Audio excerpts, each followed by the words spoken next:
Hello, everybody. Welcome back to the Trovo Titans 40K Content Creator Showdown. Team Rhinne versus Team Goof. We're going to be following them for a best of three. Kirk, doobsnax, Dubé, alongside Josh, Zoinks, Heibert. Good to have you in the booth here. Talk to me. Excited to be here. We got a pretty huge tournament upcoming. I mean, the prize pool alone is something to catch a lot of eyes. I'm pretty excited to see. We also got some titans in terms of the content creator game going up against each other. I mean, notably Rhinne up against Goof. So we have a huge matchup. I'm really excited to see this game go down today.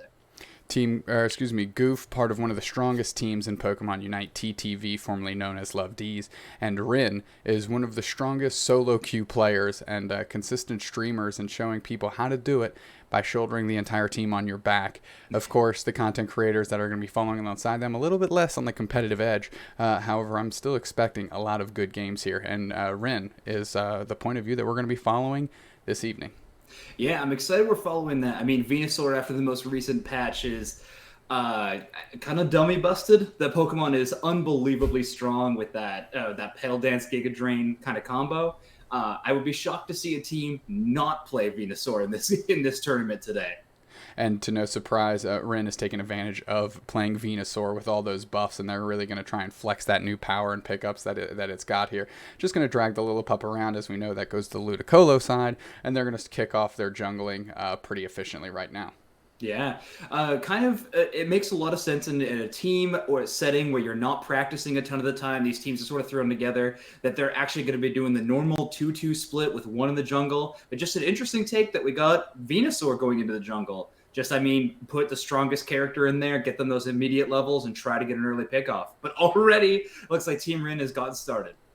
Yeah, absolutely. A couple people have gone down on Rhinne's side of the board here, and it does make sense. Put your strongest competitive player into the jungle with the strongest Pokemon and really let them pull some weight. And they finished their jungle very quickly, and Rhinne came up, chipped in on 0 there, and just going to take this APOM as they really want to get those levels up. They're already in Ivysaur, and they're going to try and flex on that a little bit and push around, I think it was Yumas there, and 0.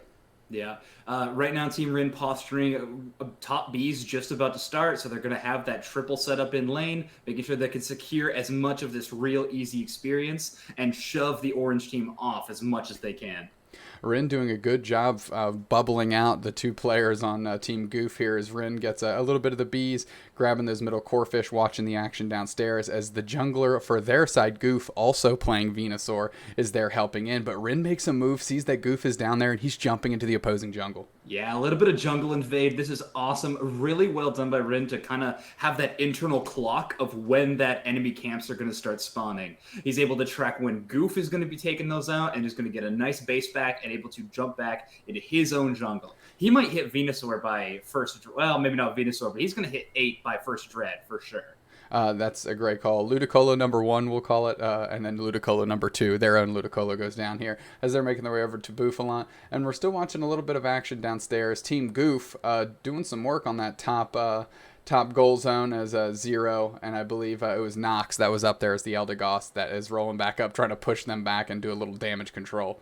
Yeah, it's true. We got Rhinne kind of moving in for a little bit of a gank, but might just be a hair too late. But he does have that Pedal Dance Giga Drain combo on lock. So at this point, you're going to see Rhinne going as deep as he can in team fights. Both of these attacks have a pretty short range, which means he's not really playing that range attacker role anymore.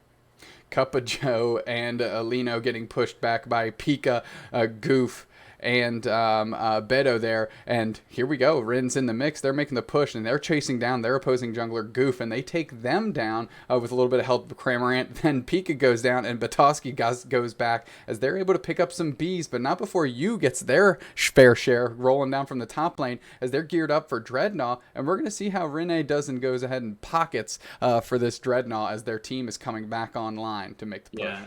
Yumas doing his best case of saying, you're not the only good Kanto starter. Blastoise can hold his own too, and comes in for a nice swing and gets a couple of KO secures.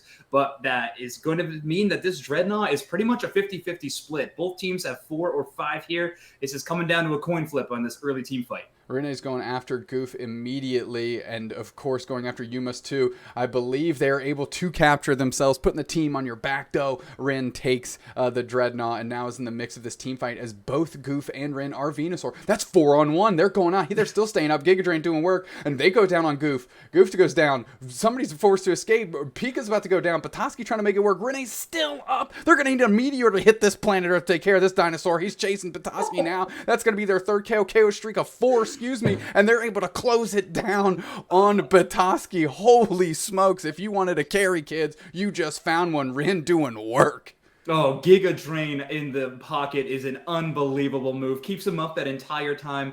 Honestly, the Zero on Rim's team just taking away his ace, it felt a little rude. You should just give the man the last kill. But at this point, that is a huge swinging moment. They actually did lose the Dread. Goof was able to snag that, get that last hit. But that, I mean, a 4 or 5 kill, you're going to take that all 7 days of the week. Now it's just about stopping Rotom and trying to secure a little bit more of this camp experience because they would love to hit 12 before next Dreadnought fight. Nobody's higher on their own supply than Rhinne now, just eyeing everybody, or excuse me, Rhinne eyeing everybody down and trying to get in there onto Pika, onto Yumas, onto Goof. And we know Rhinne is tough to take down as they're pushing them back. Yumas is about to go down, Pika's about to go down, and the pressure's not letting up for Rhinne as they identify Petoskey. Their focus band kicks off enough to make Rhinne peel back a little bit. Not as many KOs as when they're in the bottom lane, but you got to be happy of their performance there. Rhinne gonna go back and make their way, looks like right back into the jungle and start working through their own stuff. Yeah, it's true. Rhinne, near the end of that fight, was at about 95, 96% on his Unite move for that Verdant Anger. I think if he earns that just a second earlier, he gets those 2 KO secures. Yeah, and the team fight's kind of breaking out again, and there you go. There's that big Unite move by Rhinne jumping right into the mix. Yumas chasing down Petoskey as well, going downstairs to Petoskey's on the edge, and Yumas is trying to make a play as Blastoise, but the superior Kanto starter with type advantage pushing back Yumas. Petoskey finally goes down. Goof is on the edge, and Yumas pushing them back with the Surf, finally able to take them down, and that was a clear revenge of 4-on-1 onto Rhinne, saying, man, that was a bit underwhelming. This team fight rolls on. Nox, the Eldegoss has gone down. Goof now doing their best impressions, staying up, not going into cardiac arrest just yet. We see a big block trying to keep Team Goof out of their goal zone and giving the opportunity of their big Venusaur to come back into the mix before this Dreadnought is secure. Rhinne taking a scan of the field, didn't get to see much on that look, and Yumas, Nox, and Rhinne is rolling down with Yumas and Nox. And we're going to see how they're able to challenge Goof here, as that's a whirlpool. We saw Fui, the Zeraora, jumping in with the discharge, making a little magic happen. Pika jumping up, trying to settle down Rhinne a little bit. Petoskey getting in the mix, but Zeraora is still up doing work, and they're all chipping in. And Rhinne flexing again, still up. That's a 3-on-1. Excuse me, 2-on-2. Now it's a 2-on-1, and Pika's trying to block Rhinne into the corner, hoping that Yumas, the Blastoise, peels the corner and helps them out, but now Rhinne doesn't even care. They chip into Dreadnought. They're chasing Pika. They're trying to slow them down. Zero, the Zeraora jumping in and trying to make a difference on Rhinne, but doesn't quite get there as the Cram Lino is able to pick up and just keep it going. Goof finally able to take down their Venusaur counterpart. Oh, man. I mean, that was actually incredible work by Rinne's team on target prioritization. They were hitting all the right Pokemon first. They eliminate Goof immediately, and then they immediately just leave the other tanks up. Keep the defender roll up. They're not going to get that damage. But in the end, Goof's team was able to just stagger the fight long enough, give themselves time to come off those early respawns at the point in the game. We're only at 2 minutes and 33 seconds left in the game, so that means that those respawn timers are going to be short enough to get back and get into a fight that maybe you get a second chance at if you were getting some early deaths. Yeah, Rhinne slowly working through their jungle. One of their own goal zones is closed, and they haven't taken either Dreadnought. So you got to think, if you're on Team Rhinne, you're thinking Zapdos, Zapdos, Zapdos. Let's try and pull this out of the clutches of defeat. Yeah, absolutely. Right now, you see that Rinne's Zera is in that bottom jungle. They're the only Pokemon left to try to get their Unite move online. Looks like they used it in that last team fight, but you want that Plasma Gale online for Zapdos fight. They are, in fact, struggling to keep up, but Rhinne is definitely putting the struggle onto the other side of the board. They've done a lot of work here in this first game, in this best of three, and as you can see, the action is instigated by Fui, the Zero Aura, Rhinne coming in and using their Unite move right off the rip, and they're going to start trying mowing down some KOs, and they're able to take down Goof. They're eyeing down Pika, Nox in the mix. Fui in the mix, Pika getting chased down. They finally are taken down. Zero is there, able to take their own KO of their own, but Fui, Cup of Joe, and Rhinne are all there. Nox, and now it's a Zapdos push. Batoski rolls down off the top. Rhinne tucking in the grass. They're really good at manipulating maps, seeing what's going on. Zero using a big discharge into the middle there, and finally Yumas comes in with a Surf and a couple basic attacks to push Rhinne, who's still at half HP. Batoski and Yumas coming, pushing onto Rhinne, who is forced to back as Cup of Joe is there, and Rhinne hoping that Cup of Joe can put a block down to allow them to get back in the game. They are really struggling. Lino, Nox, and just the pause of Rhinne going back is just enough time for Goof's team to override that pressure, take Zapdos, and you have to think that it's this game is not long for this world for Team Rhinne in game one of this best of three. Oh man, MVP's gotta go to Zero for getting a double kill on the Plasma Gale, jumping in, finding two weak targets, taking out the Eldegoss, who's your only heals on the board. I mean, apart from Rinne's self-heal and Giga Drain, and just completely tips the scale in terms of Team Goof's favor. At that point, everybody else on Team Rhinne had to play it safe, back out. Now, the only option they have is a mad dash for the orange team tier 1 bases. Get a couple of really big caps here. If you land a 50, if that cramp can dunk a 40, yeah, if you bring it closer, I don't know if you're saving this game, but those margins can definitely shrink.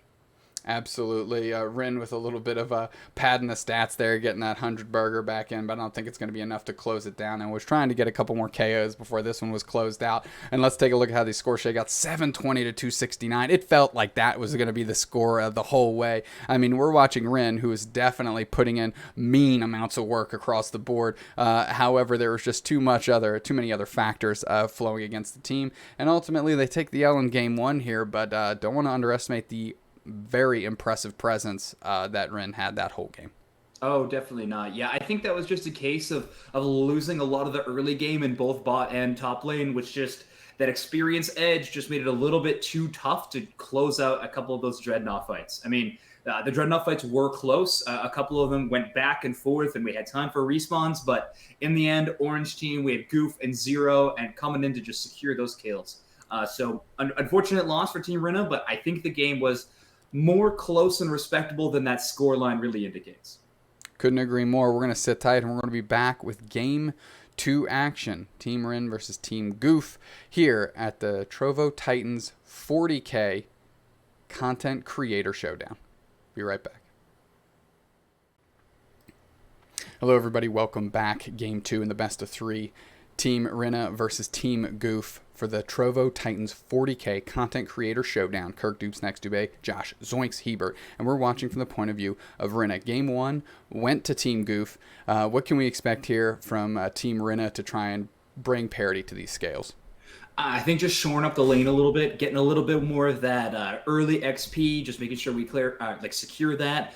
Team Rhinne was able to get some early ganks in that top lane when he was able to swing up out of the jungle, but it was quickly traded out when Zero was able to come in and swing in and get a couple of kills. That Zero Aura in that top lane is a real threat. So, yeah, I think they just need to adjust to that a little bit better. Well, we're right underway, and we know Rhinne is going to go ahead and jump in this jungle here, and that always starts with the Lillipuff using a big Razor Leaf to just flash it out, let everybody know they've got it, and finally they get this Lillipuff going. A little bit of a grin on Rinne's face as they realize, well, a little bit of a misstep here. Let's just keep working through this Ludicolo and get this jungle taken care of. The fear of God is definitely within that Lillipup now. Rhinne making sure that the thrill of the hunt is still a part of the jungle. Rinne's going to be able to secure 5 up here pretty quick, meaning that he might be actually moving to bot lane early this time. Last time we saw him jump top. Oh, no, it does look he's going to go help top with an early KO coming out of Zero already. Gets the double kill. That's going to mean that top lane is a serious threat, and Rinne's going to need to go and lend his support as much as possible. Yeah, Fui was able to take a KO on Yumas in the top lane, but those scales were tipped quickly, as you mentioned, by Zero jumping into the mix. Fui, Rhinne, and all jumping on to Zero as they go down, and now Yumas looks like they're eyed up next as Fui and Rhinne are pushing with Novo here as well to try and make a little bit of an impact. Goof pulling up for a little bit of an assist. They're using Razor Leaf to try and snag some of the bees. Rhinne able to take some of their own, and now it's a classic 3-on-2 here. We'll see how hard Team Rhinne wants to push. They say pretty hard as Zero says, bring it on, I'm in here now. And finally, Fui on Rhinne's side of the board goes down. Now Rhinne goes down, and just that fresh Zero coming in and really, like you said before, tipping the scales and able to take 2 KOs there alongside of their teammates and send Rhinne back into the jungle. A little bit different from game 1 when Rhinne was able to go into the opposing jungle, steal a Ludicolo, and just back and then get their levels up that way.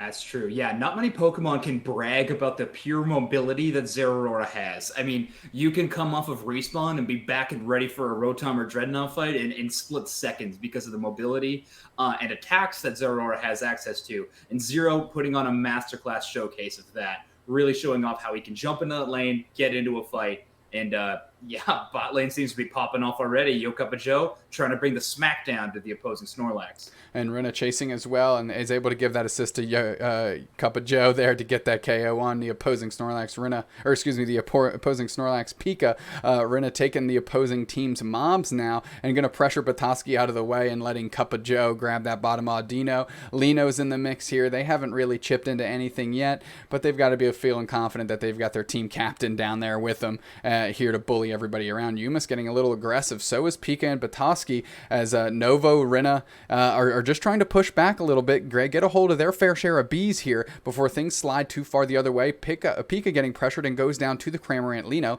And now it's Cup of Joe and Novo up front that they've almost got mowed down by Goof as they pulled up. Batoski coming in with the support and poor Lino just setting out the dry as they're going to go down quite easily, and not much that Rhinne and Novo could have done there without getting KO'd themselves. Dreadnought has been started. It's already at half HP. That's 3 players going to take it down. This is a big attempt, and the opposing team gets it. That's another big play by Goof, able to not only get the Rotom, but force all of Team Rinne's back into their own goal zone, and they're putting a lot of pressure on. Again, much different than what happened in game 1, where Rhinne was able to get 4 KOs and just missed the ace, and Zero, who has been kind of the underspoken player on Team Goof, able to take a big knockout on Rhinne. Yeah, a really well done team fight from Goof's team. Orange just really setting up well. Rinne's team had that Eldegoss to be able to give them that speed boost away, but just unfortunately Lima not being able to get caught up in that, and leads to an early KO for Goof's team, and that allows Goof to get a pretty easy uncontested last hit. A little bit of a coin flip, but yeah, the 1v1s in this game are proving to be an extremely good source of who's going to take it and who's getting an early advantage. Zero taking a KO on the opposing Zeraora Fui. Fui able to step back up, get a little bit of revenge there as we had Rhinne sending Zero down the lane, and Rhinne just back into their own jungle. Wasn't going to let themselves get pushed around by Zero on their own side of the map. Rhinne checking the map out and following Fui, taking that last big B there, and they're going to try and get some points into this goal zone before either helping up top or just nabbing some more KOs. Zero says, I want that action, boss. Fui comes in and uses their own discharge to push him back. The mobility of Zero, though, shows there as Goof comes in with a pedal dance to scare them off, and now everybody's reeling back in their own direction. We've got 25 seconds until the next Dreadnought. 5 minutes, 8 seconds left in this one. Yeah. I mean, Pedal Dance just being showcase of why it is such a crazy strong attack. Not only does it do amazing debuff to your enemy damage, but it also gives you a wicked speed boost on a character that is essentially a cannon within this game. So a terrifying sight to see. Nice double man stun there by Yo Cup of Joe, though, getting a lot of value out of that heavy bomber attack. Yeah, that was a good stun, and Rhinne not joining to the action, eyeing down Zero, like, oh, this person's been putting a lot of flex on here, and using that big Unite move to try catch 2 people in. Yumas and Zero were in there, and Pika now is getting caught. Betoski was in there getting caught, and now everybody on Team Goof is going down alongside Rhinne, but you got to think that they've got the advantage. Yeah, really impressive move. I think that Unite move, that Verdananger out of Venusaur or Rhinne was just, half survival, half going for the team fight win. I think if that Cotton Cloud crash from the Eldegoss would come in just a second sooner, he would still be alive, but it matters not. The Dreadnought is secured by Fui, and yeah, Rinne's team is getting a nice advantage here until that Unite move that just came through from Yumas that did a lot of work, ended up resulting in Rhinne going down, Novo going down, as well as Fui going down. So a little bit of balancing, as I've mentioned, of the scales. You know, if you're not going to get Dreadnought, you might as well take a bunch of knockouts, and they were able to do that on Team Goof's side of the board and really put some pressure on to Team Rhinne in that direction. Rhinne back into the jungle, as we're going to watch how the rest of the map develops here as people are beginning to congregate a little slowly up to Rotom. Yeah, I'm kind of surprised at the lack of urgency to take this Rotom, but I guess they're just favoring that more experience, making sure that jungle is secured by them in case of a rare Goof jungle invade or something like that. They're going to make sure they secure that and then go in for a late fight on Rotom, which it looks like they have plenty of time. Rotom on the minimap seems to me like he's untouched. Which means they're going to have a strong, even team fight here. Very interesting. Goof was hiding out until Rhinne showed up, and as soon as they did, they went after them solely, and that's another Unite move by Rhinne trying to take a bunch of KOs. They're able to nab a couple of them. That's on Yumas. That's on Pika. Rhinne getting 2 there. Let's see if they can make it 3. Cram helps close out on Goof, and now Rhinne going to get some points, and as the rest of the team turns it into a slobber knocker here onto the other players. Goof has gone down, and that's 3-on-1 on Batoski, as they're going to try and put the pressure on. I haven't seen that pip tick up, which means maybe Batoski got away, but they're going to be able to nab all these bees and the Rotom if they want. Rhinne saying, you guys can handle this. I'm peeling down. I've got more experience to get. Yeah, Rinne's got all that experience, but with only 2 minutes and 25 seconds left in the game, the number one priority for them is to get their Unite move to that 100% mark. Right now, they're only sitting at about 65. They need that Unite move before Zapdos. You'll get it very quick with getting these jungle camps, though, but you just need to make sure you get this Unite and you get in position for that final and most important team fight. Yeah, absolutely. Rhinne going to try to get up to that 100%. And you had to notice, too, that Fui did not have their Unite move. And, of course, as I say that, their little pip ticks on that they do have. And that's great, though. 98%, 99%. That's going to be 100 by the time this thing kicks off. And that's a big, big block on Yumas by Cup of Joe as Rhinne is forcing them into the bottleneck. And now we've got Unite moves going on everywhere. I don't even know how many Unite moves just went off. We know at least a Verdant Anger went off, maybe 2, Goof's side as well, as they're battling it out. And everybody is just getting into the mix here. Only Fui and the opposing Batoski there have gone down so far, and now the numbers start tilting a little bit. Holy smokes, everybody on Rhinne just went down. Cup of Joe, the Snorlax first, and then it was Novo and Lino at the same time. The big pressure, now the big back by Rhinne as they're hunted down by Batoski, and their back just gets canceled as Rhinne is going to move through with Petal Dance, going to try to escape. Batoski peels off, at least I thought for a moment, and they decide to chase. Rhinne is level 15, getting into these bees, chipping into him a little bit, maybe trying to get that Unite move up for if they can use it again. The Zero Aura chasing in Batoski, and now the whole team's converging on Rhinne as they're running back up. They're struggling to keep up, and Zapdos hasn't been touched. Pika getting chased by Rhinne as that core fish is not long for this world, just caught up in collateral damage. A big heavy slam there, sending Rhinne upstairs, and Novo gonna keep chasing alongside Rhinne as Rhinne is finally able to take down Pika. Lino's in the mix, and we've got another Pokemon that goes down. That's Umos that bites the dust. And now Goof wants some of Rhinne. Rhinne says, I'm got you, pal. Goof goes down. Cup of Joe goes down. Batoski's here. Everybody on both teams have gone down except for Rhinne. They might be able to get 0 here and take down all 5. KO streak 3, make it 4. And now Zapdos is there. But Rhinne says, I don't need Zapdos. I don't have time for that. I have a 50 bagger. I need to get this in. If I get this in, I think we can win. He's making a mad dash. 18 seconds. It's there. We've got, Batoski just came off respawn here. We'll see if they can interrupt. They're too late. That's Pika. That was too late. Rhinne gets the 100 points in. And that's 7 seconds left. 6 seconds left. I think Rhinne might have just done it. I think Rhinne may have just done it. Oh man, I said it before. This game has gone down to a game of 1v1s, and Rhinne won the most important one at the end of the game there. And there it is, 318 to 249. Excellent team fight work there. That first fight where all these Unite moves were up, I swear there was more Buddy Barrier health than actual health on those Pokemon. And all 5 went off from both teams, which led to a 5-on-5 team fight again at Zap, but this one being a dry fight. We got no Unite moves, street rules. And this time, Rhinne said, that's where I belong. My Venusaur grew up the wrong side of the tracks and takes the win there with that final dunk of 50. Incredible work from that team.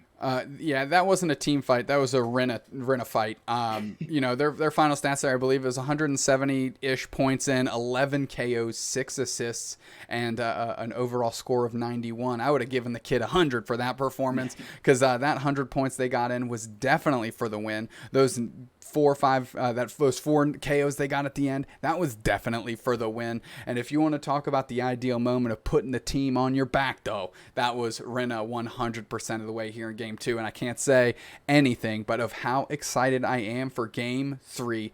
Josh, Zoinks, Heibert, Kirk, doobsnax, Dubé will be back with more action here at the Trovo Titans 40K Content Creator Showdown. Welcome back, everybody. Trovo Titans Content Creator Showdown, 40K on the line. Team Rhinne, that's the side we're watching from Rinne's point of view, against Team Goof. And we're here in Game 3, tied up 1 apiece. Josh. Yeah, we've had some pretty incredible fights in terms of both games. I mean, game 1 definitely seemed to be a landslide in terms of Goof's team favor, but that second game was dead close. I'm really excited to see what we got going into this next game. We're going to keep the same comps on either side.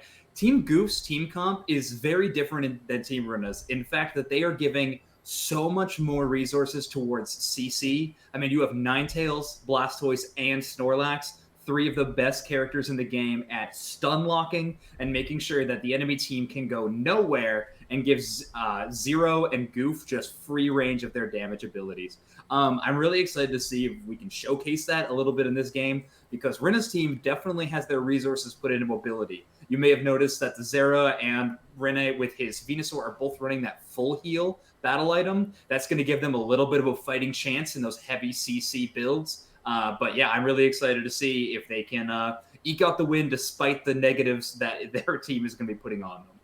Yeah, no interest in healing on Team Goof's side of the board. As you mentioned, going heavy slanted CC, and Team Rhinne saying, well, we need a little Eldegoss action to help us kind of piggyback our way through this one. That Game 2 came down to a razor-thin play of 100 bagger by Rhinne with under 10 seconds left. And I think Rhinne would like to have a little bit more breathing room in this game as they're working through their jungle. Not slowly, but definitely surely. Yeah, definitely. And another trade happens in that top lane. I mean, they do secure 1 kill, but it is a 1 for 2 when their Blastoise player Yumis is able to take that second KO as well. Blastoise, a character in top lane, and Yuma playing really well, is able to space and use a lot of their own stun mechanics with Water Gun, Skull Bash to be able to create space and secure kills. Zero goes ahead and exacts a little bit of damage here on Fui as they're sent back to their respawn point. Rhinne just getting into the bees and now targets down Zero with Novo, and they're able to take down Zero on the other side of the board here, which has been just a thorn in Team Rinne's side as Yumis is getting chased down by Rhinne off screen with the snipe Razor Leaf. Man, you may miss the Lillipups with that Razor Leaf, but he is not missing the enemy's player Pokemon. Well done for Rhinne, able to secure that kill and give him another one. Why not? Keep racking it up. All that man wants to do is go back to base. Just give him a bit of breathing room. A lot of early scoring on that top tower. People just throwing in those small dunks of 1, 5, 6. Those are great for earning early experience on your Pokemon as well. As I say, they're not in Unite move range yet, but you're going to be scaling way faster towards that. So yeah, another really nice move. Rhinne plays it safe this time as well, not invading the jungle, this time going to secure their own.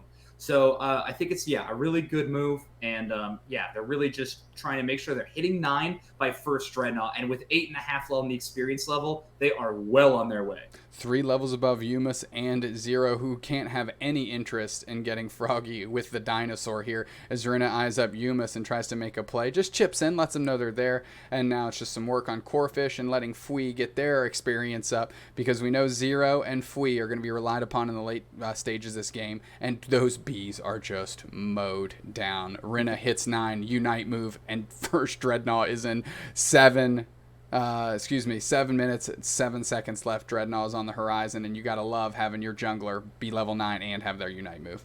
That's true, but can they get there in time? Right now, Goof's team is just really laying it on thick with a lot of early scoring and just pushing into the enemy team. That's a big Unite move by Rhinne as Goof on the other side, who is still an Ivysaur, goes down. And now Rinne's going to try and score their 37, close it down. Dreadnought hasn't been touched. Zero comes in to try and exact a little bit of damage on Rhinne. And now all of Rinne's team is on Dreadnought. Nox, Fui, everyone's there. Cup of Joe really needed a block. There, but just enough space for Rhinne to go ahead and clutch out that dreadnought, and now they're going to mow down Batoski as everybody's going up to that goal zone and going to try and get some points in. Rhinne says, you guys got this. I'm going back. I've got levels to gain. This game right now is all coming up Rhinne's team. I mean, Goof is still sitting at level 8 and in that Ivysaur form. Meanwhile, Rhinne just hits 11 by swinging back into his jungle. This early game is going completely in the favor of the purple squad. And already we got the team rotating up to Rotom. We got the 3, we got Yokappa Joe ready to be in position, maybe kidnap that Rotom. A great tech with Snorlax is blocking the Rotom towards your side of your base. Able to make it much easier to secure. But right now, it's just a little bit of posturing and setting up for that fight and securing those B experience. Rinne's in there with Cuppa Joe, Lino, and Novo as they're sending everybody down the line. Fui able to take down Zero, and just mayhem here as they're able to close out this turret with a big 43 points by Rhinne. That was a huge surf by Limo, an incredible maneuver from him, who's a player who's been kind of quiet so far. We've been covering these games, but lands that surf, allows Yokappa Joe to get a huge block. That was maybe 3 seconds of game time that Goof's team literally was not playing the game. They were in the air, completely stun locked. That allowed them to secure the Rotom and a double kill in that top lane, not to mention getting that tier 1 goal zone already secured. Fui invading the jungle a little bit, maybe that communication, seeing that they're underscored. They do have a huge lead, and you can only imagine that's the case after taking Dreadnought and having that very impressive little skirmish in the top lane to close out that top goal zone. Rinne's back in the jungle, Bouffalant's there, so they're going to go ahead and snatch that. That's true. With 10 seconds left until this Dreadnought comes up, if I'm on Goof's team, I am telling my entire team, target down this Eldegoss. I don't know how good their ult tracking is on their side of the team, but currently they have no Unite move on that team. That's their best survival tactic. Here we go. We see Rhinne using their Unite move, stepping right into Yumas's Unite move, and now it's just a team fight squaring off as Zero, Yumas, and Batoski goes down. Pika getting chased by Rhinne. Cramoran ends up closing the door on them. And now Rhinne just doing work. Batoski, all those last KOs that I just mentioned coming up, as it does turn out Goof was taken out by Rhinne, and now Pika steps back in with half HP for no real reason as they are just completely buckled, and Rhinne is able to secure Dreadnought and immediately backs to get their jungle going again.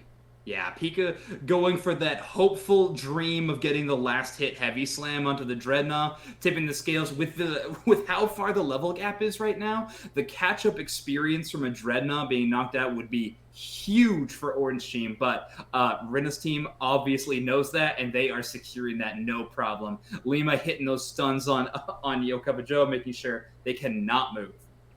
Just jumping over and seeing Yumas and going to put some pressure on his Yokappa Joe, feels exactly what Rhinne is talking about, and joins into the fray to see if anything's going to happen. Pika steps out of the grass, and Rhinne going to pedal dance around and chase as Fui is putting some pressure back into the lane on Goof and might need a little bit of support. Yumas surfs away to get away from the ever-powerful Rhinne, and they've been flexing all game here, and they're putting the chase back onto Pika into the top lane as all of Rinne's team is on Rotom and sends it down the lane. Pika, no way, you're long for this world. Batoski stepping in just in time to get buckled, and that HP is sliding down. Batoski goes down. Goof steps in to provide a little bit of support on their squad as Yumas, Pika, and Goof are sitting in the goal zone, just content on sending that Rotom packing back up the lane. Rhinne backs again and maybe going to go down and put some pressure on Zero as they're trying to get Froggy into the goal zone, pop them up, and they're half health. And you just mentioned the mobility of a Zero, or a Zero could not have gotten out of there faster than when that dinosaur reared its ugly head. Yeah, absolutely. He dodged out of there incredibly quick. And at this point in the game, every objective has been swinging the way of the purple squad or Team Rhinne. But upcoming here, with only 2 minutes and 13 seconds left in the game, the most important objective is upcoming. We got this Zapdos fight. And right now, everybody has their Unite move except for Fui and on the Zeraora. Well, there we go. He just achieved it. He did use it to secure a kill on Goof early in the bot lane, but at this point, it's already achieved again. Team fight's about to pop off. There we go, pedal dancing in. Rhinne putting some pressure, maybe recognizing that the other team really needs Zapdos to be able to to win this game, the great equalizer, and Rinne's team decides to kick it off. Pika jumps in. That's a big surf. That Yumas comes in. Now we have a Unite move from Rhinne, as now it's just mayhem. Everybody's on top of each other.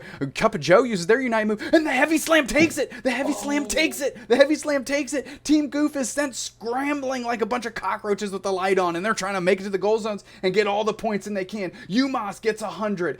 Zero's gonna get 100, chased by Rhinne, and now it's back down the lane. Rhinne gets mowed down by the discharging Zeraora there, and they are pretty much out for a good portion of this game, as they're just trying to watch the opposing team, and Rhinne does not look happy in the bottom left of your screen, as they are now really struggling, and the whole side of Team Rhinne is trying to get some points into that goal zone.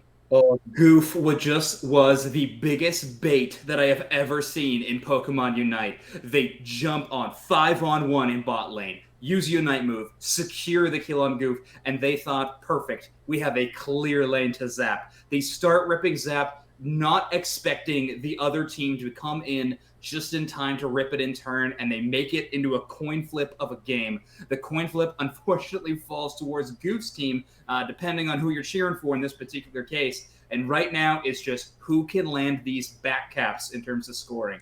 Can we make it close? Right now, it's still that double time scoring, and Rhinne gonna be using a team fight of Yumas on base, but with that big of a health pool, I don't see it happening. Yeah, just able to stave off Rhinne there.